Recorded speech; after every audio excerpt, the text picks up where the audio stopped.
Yeah.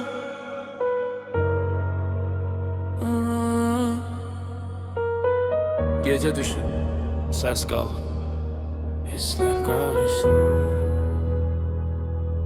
Küçeler boş ama içim dolu. Fikirler geçir sanki sürekli yolu. Bir taraf sakit, bir taraf alof. Bu gece içimde karışık flow.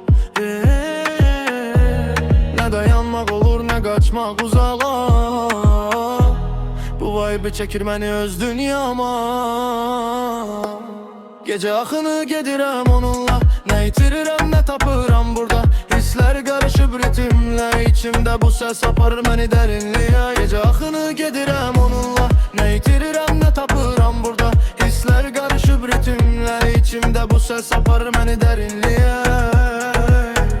Bas vurur yüreğimi döynü. Ses kalkır içimde bölünü. Ne gülürem ne de ısınmışam. Sadece vibe'la akmışam.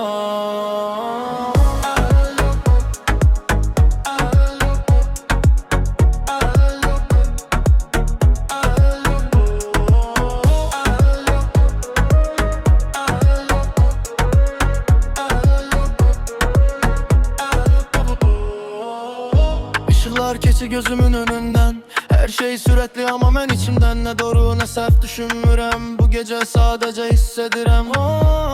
Sessiz kalan bir tarafım var. Ama ritim onu da oyadı. Gece akını gedirem onunla. Bu yol bitmesin hiç vakt burada. Ne gam var artık ne de boş sevinç. Bu vibe içinde taptım özümü. Gece akını gedirem onunla. Ne yitiririm ne tapıram burada.